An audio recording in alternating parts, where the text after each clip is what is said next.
Buenos días amigos, 18 de junio de 2016, una campaña electoral en España decepcionante porque no trata de temas reales o de temas que nos preocupan a los españoles y a los europeos. En este cuadro que veis a mi izquierda, a vuestra derecha, pone jubileo en Europa. Cuando hablo de jubileo en Europa, lógicamente, hablo también de jubileo en España. Y cuando hablo de jubileo, lógicamente me refiero a que en la antigüedad era normal que cuando los ciudadanos o las empresas o las sociedades o los gobiernos tenían deudas, cada 50 años se perdonaban. Y todo porque creían que los hombres no tenemos solución, que siempre terminamos endeudándonos o al revés, prestando demasiado para, lógicamente, tener beneficios a costa de los demás. Salvo que en el siglo XXI admitiéramos que todavía puede haber esclavos, lo que a veces tenemos dudas, el jubileo es una necesidad imperiosa en el momento actual. ¿Por qué?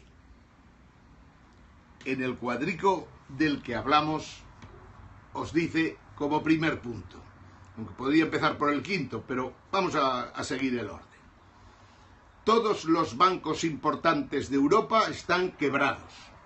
Cuando digo que todos los bancos de Europa están quebrados, en realidad estoy diciendo que los bancos españoles, Santander, BBVA, La Caixa, Banco Popular, Banco Sabadell y los otros 6 restantes de cierto tamaño, están quebrados, son insolventes. Hemos metido en ellos 475.000 millones de euros bajo la forma de capital, bajo la forma de asumir sus deudas, bajo la forma de avalar sus préstamos, bajo la forma de amparar al Banco Central Europeo cada vez que prestaba dinero a nuestros bancos.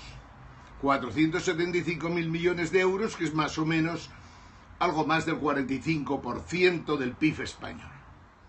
Esto es lo que hemos puesto hasta la fecha, pero nuestros bancos siguen quebrados. Quiere decir que habrá que seguir metiendo grasa en los engranajes, si no estos bancos terminan cualquier día. Bien, ¿qué soluciones hay ante eso? Algunos apuntan que los bancos europeos que estén quebrados que pasen a poder del Banco Central Europeo. Y más adelante ya se verá si se privatizan o no. Esto en realidad sería una nacionalización europea de los bancos europeos. Nuestros bancos están quebrados. Es repugnante oír a Goirigolzarri, a Botín, a González, a todos y cada uno de ellos dar consejos al resto de los españoles cuando el primer consejo que se deberían dar a ellos mismos es: si la banca no ha cumplido con su misión de facilitar el préstamo para que se produzca la inversión, nuestros bancos han incumplido sus estatutos originarios, la esencia del existir de la banca. Por lo tanto, lo que tendrían que asumir hoy día es que, como no sabemos gestionar la banca en el siglo XXI del poscapitalismo, pues dimitimos como presidentes de los bancos para evitar, entre otras cosas, que nos procesen y nos metan en prisión. Bien, ese es uno de los grandes problemas de España y de Europa. ¿Algún político ha hablado de que la banca está quebrada? ¿O por el contrario, hasta han llegado a ensalzar a la banca algunos bobos que se dedican a la política? El problema de la banca europea y mundial es complejo porque en estos momentos hay una gran crisis mundial provocada precisamente por los bancos. El segundo punto del que hablamos es que la deuda europea y la deuda española es impagable. Si no podemos pagar la deuda ni unos ni otros,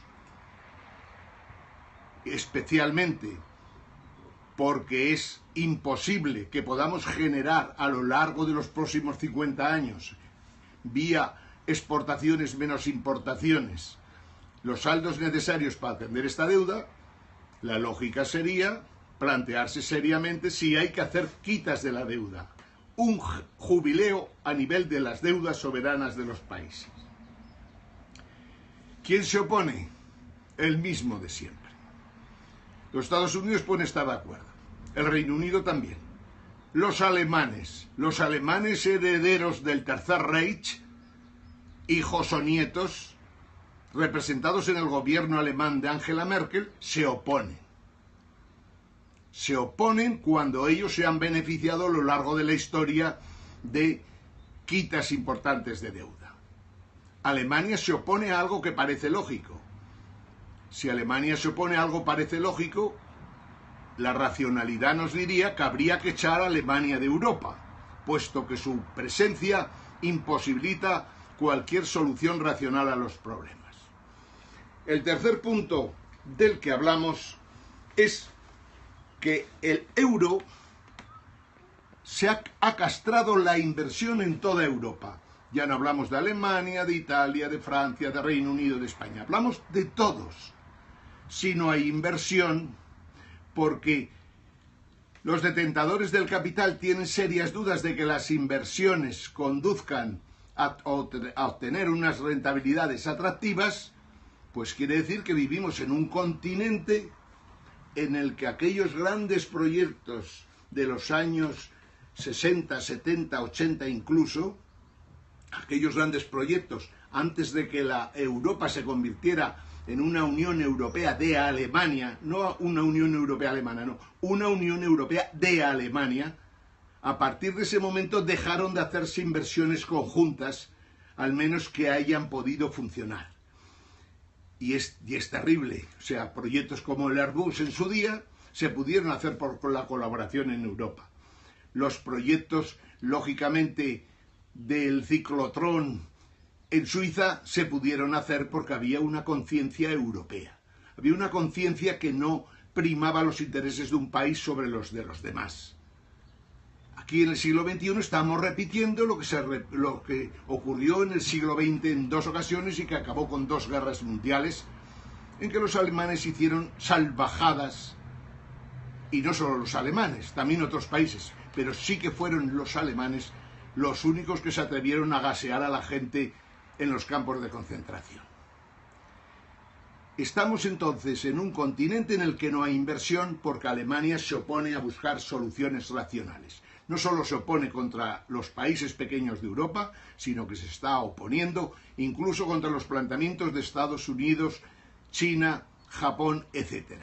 Estados Unidos están hartos de los comportamientos alemanes. Lo que más les preocupa es la carencia de conocimientos de los alemanes para entender que es imposible que toda Europa tuviera unas exportaciones menos importaciones del orden del 9%, puesto que, lógicamente, si esto ocurriese, otros continentes entrarían en una deflación preocupante. Y estamos hablando de Estados Unidos, estamos hablando de China. Esto no lo entiende Alemania. Como no lo entiende, dice a todos que hagamos lo mismo que ellos. Pero la realidad es que la única que se está beneficiando de algo que perjudica a todos los demás es Alemania. Una razón más para echar a Alemania de la Unión Europea. De esto no se hablan las elecciones españolas. El cuarto tema muy grave y muy preocupante es la grave crisis social que hoy día existe, no solo en el norte de África o en la África subsahariana o en Oriente Medio o en Turquía, no, en la propia Europa, desde Dublín a Lisboa, desde Milán hasta la propia Alemania del Este, estamos viendo hambre, mucha gente que pasa angustias para sobrevivir y que mueren y se suicidan como una solución para no tener que seguir luchando.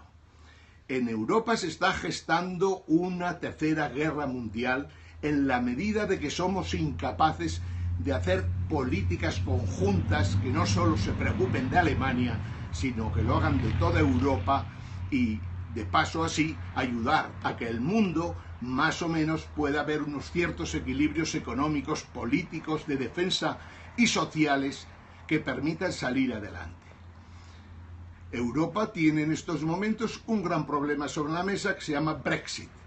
Pero si a mí me preguntaran, a mí, como español, ¿qué propondría a los españoles en estas elecciones? Que lo mejor para España sería salir de Europa, al igual que lo mejor para el Reino Unido es salir de Europa. Y estos temas que son básicos para todos no se tocan. Si no se tocan que el comportamiento de Alemania desde hace 20 años es imposible de asumir, estamos todos perdidos y Europa desaparecerá como un continente que en su día fue el orgullo del mundo, el orgullo nuestro, y sin embargo hoy es un continente en decadencia en la que solo vemos manifestaciones, asesinatos, terrorismo y miles de problemas. Saludos a todos desde Madrid y desde el infierno español. Las elecciones en España.